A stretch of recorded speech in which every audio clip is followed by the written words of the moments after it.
Jangan lupa subscribe channel YouTube TVRI Bengkulu, like, komen, dan nyalakan notifikasinya.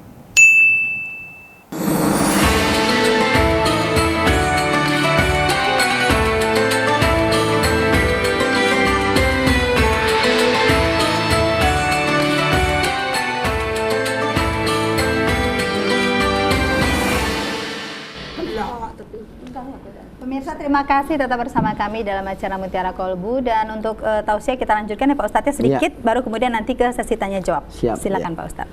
Baik pemirsa TVRI dimanapun berada, ibu-ibu Majelis Talim An-Naba yang dimuliakan oleh Allah, sholat tadi perintah yang memang langsung di tempat tertinggi di Sidratul Muntaha yang diterima Nabi.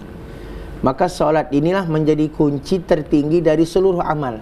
Sehingga ada hadis kata Nabi, awwalu ma yuhasabu 'alal abdu yaumal qiyamah shalah. Yang pertama kali dihisab seorang hamba pada hari kiamat adalah ternyata salatnya, bukan amal yang lain, salatnya. Fa in shaluhat shalu sairu amali. Kalau baik salatnya, maka baiklah amal selanjutnya. Wa in fasadat fasada sairu amali. Tapi kalau rusak salatnya, maka rusaklah amal-amal selanjutnya. Maka ini menjadi dalil bahwa ternyata salat itu kunci dari seluruh amal. Kunci dari seluruh amal akan diterima ternyata dengan solat. Maka dalam hadis yang lain Nabi juga bersabda, man hafadha alaihi salawatil khamsi, siapa yang menjaga solat yang 5. Betul tadi kata Mbak Nanti, awal kita perintah solat itu ternyata 50 waktu. Itu diceritakan dalam hadis Sahih Ibnu Bukhari. Jadi 50 waktu solat. Cuman ketika Nabi menerima, Nabi terima. Tapi ketika Nabi akan turun ke bumi, Nabi berjumpalah dengan Nabi Ibrahim no comment. Nabi Ibrahim tak ada banyak tanya. Berjumpa Nabi Muhammad dengan Nabi Musa. Nabi Musa bertanya, apa yang kau terima wahai Muhammad?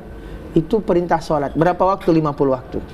Maka kata Nabi Musa yang lebih berpengalaman menghadapi umat, karena Nabi Musa umatnya memang umat yang paling kuat. Kata Nabi Musa, umatku yang kuat aja tak sanggup, minta lagi keringanan kepada Allah, dikurangi dari 50 waktu.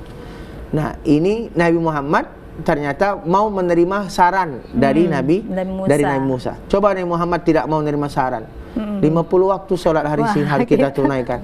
Ibu-ibu tidak sempat bebedak, tidak sempat kemana-mana, tidak sempat kerja, tidak sempat masak. Tapi ternyata 50 itu menjadi 5 waktu. Tapi 5 waktu itu pahalanya sama setara dengan 50 waktu. Itulah Al-An'am ayat 160. Man ja'a bil hasanati falau asyru amsalihha. Siapa melakukan satu amal, maka satu amal itu pahalanya setara dengan 10 kali lipat. Salat kita hari ini 5 waktu. Maka 5 waktu itu kalikan 10 setara dengan 50 waktu. Nah, jadi kata Nabi, man hafadha 'alaihi salawatil khamsi, siapa yang jaga salat yang Allah perintahkan, dia jaga salatnya 5. Maka ternyata inilah uniknya salat itu. Jaminannya luar biasa. Maka dijamin Nabi dia dijaga 5. 1, yurfau anhu daikul aisy. Allah akan angkat kesusahan hidupnya di dunia.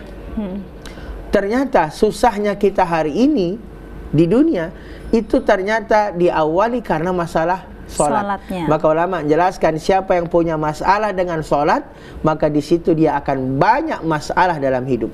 Karena siapa jaga solatnya yang 5, Nabi yang jamin diangkat kesusahannya di dunia. Jadi ketika hari ini kenapa hidup kita masih susah, harus ada yang kita perbaiki. Itu apa? Dari solatnya. Karena disebut Nabi jaga solat. Nah yang dimaksud jaga solat itu bagaimana? Maka yang disebut jaga solat, kita kembalikan ke hadis sebagaimana Nabi perintahkan solat. Sallu kama ra'aitumuni usolli. Solatlah kamu, kata Nabi, sebagaimana kamu melihat aku solat, kata Nabi. Bagaimana Nabi solat itu? Hadis menceritakan Nabi solat itu awal waktu, Nabi solat itu berjamaah, Nabi solat itu di masjid. Maka ini yang disebut menjaga salat 3 sifat minimal. Awal waktu dia, berjamaah dia, di masjid dia. Maka siapa jaga salat yang 5, 1, Nabi jaminkan, Nabi yang menjaminkan, diangkat kesusahan hidupnya di dunia. Maka ketika hari ini, kenapa hidup kita masih susah? Yuk cek salat. Boleh jadi mungkin kita sudah salat, tapi mungkin belum awal waktu. Mungkin kita salatnya masih tengah waktu, masih akhir waktu dan sebagainya.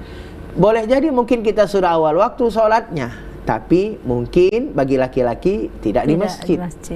Kalau ibu-ibu kan boleh di masjid. Boleh. Karena kata Nabi, la tamna'u ima'akum, jangan kau larang istrimu ke masjid. Maka ibu-ibu boleh sholat ke masjid. Maka ibu-ibu boleh sholat dia ke masjid. Nah, tapi kata Nabi juga sebaik-baik sholat wanita adalah di dalam rumah. Di rumahnya. Maka ibu ada pilihan, boleh di masjid, boleh di rumah. Nah, ketika kita jaga sholatnya, maka dijamin satu, diangkat kesusahan hidup di dunia. Tidak cukup di situ, Nabi jamin yang kedua, yurfa'u azabul qabri. Allah angkat azab kubur. Kita belum mati, tapi dengan jaga sholat dijaminkan kita dikubur, kita diangkat azab. Subhanallah. Bayangkan itu, betapa hebatnya itu sholat. Yang ketiga, yu'ti kitabahu biyaminih, diberikan buku catatan amal kita dengan tangan kanan. Semua kita akan dibalikan buku catatan amal kita. Tapi ada orang yang jaga sholat, dipastikan Nabi buku catatan amalnya dia terima dengan tangan kanan. Maka wa amma man utiya kitabahu biyaminih, siapa yang menerima buku catatan amalnya dengan tangan kanan, fa yuhasabu hisaba yasira, dia akan dihisab dengan hisab yang mudah.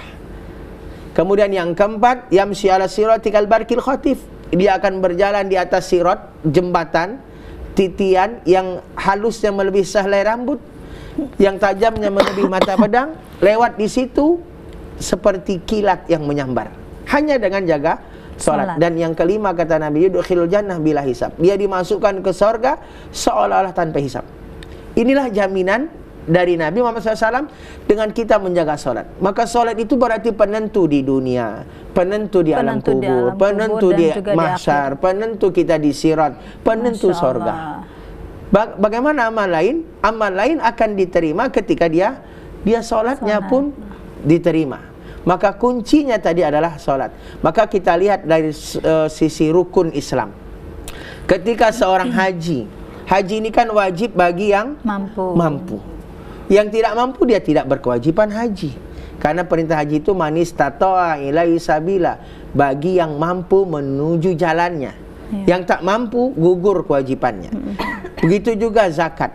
Zakat itu wajib bagi siapa? Yang memenuhi syarat. Syarat zakat 1 sampai nisab 2 haul. Nisab batas minimal 85 gram emas. Haul kalau dia sudah setahun. Kalau tak mampu, tak memenuhi syarat, dia tak berkewajiban menunaikan zakat. Begitu juga puasa. Puasa, ketika dia sakit, boleh tak puasa. Tapi dia ganti di hari ketika dia sudah sehat. Ketika dia musafir, ketika dia sudah tua, boleh tidak puasa. Ketika dia tak sanggup puasa, dia wajib bayar fidyah, tak usah diganti. Ketika dia musafir dalam perjalanan, dia boleh ganti di hari yang lain. Nah, ketika dia tak sanggup puasa, dia tak wajib puasa. Nah, tetapi ketika sholat ini dalam kondisi apapun, musafir masih wajib sholat. Bahkan perang sekalipun tetap wajib sholat. Bahkan Nabi pun mengajarkan sholat berjamaah dalam kondisi perang. Perang di depan mata akan datang kematian, masih tetap wajib sholat. Tua, apalagi yang muda, semua wajib sholat selama masih sadar. Yang boleh tidak sholat itu ketika hilang akal, artinya gila. Maka boleh seorang gila nggak sholat, ya boleh, nggak berdosa. Cuman jangan pura-pura gila, karena banyak yang pura-pura gila yang tidak sholat itu. Nah, artinya sholat ini kapanpun dalam kondisi apapun, cuman cara mengerjakannya yang diberi kemudahan. Musafir tetap wajib sholat, tapi boleh dia menjamak, boleh dia mengqashar, boleh mungkin di atas kendaraannya. Nah, inilah uniknya sholat. Maka ketika Nabi sedang sedih, Allah menghibur dengan kisah Isra dan Mi'raj. Allah memperjalankan Nabi Isra, kemudian Allah naikkan Nabi Mi'raj. Untuk apa di situ? Untuk menerima perintah sholat sebagai pengobat dari kesedihan hati Nabi Muhammad SAW. Begitu Pak Ranti. Baik, Masya Allah, luar biasa sekali ya Pak Ustadz ya. Artinya tidak ada alasan kita untuk tidak melaksanakan sholat 5 waktu itu ya Pak Ustadz ya. Tapi sebetulnya mungkin kita sebagai manusia ini kurang memahami begitu ya Ibu-Ibu ya. Ketika kita memahami apa itu sholat dan apa kegunaannya begitu untuk diri kita sendiri ya Pak Ustadz ya.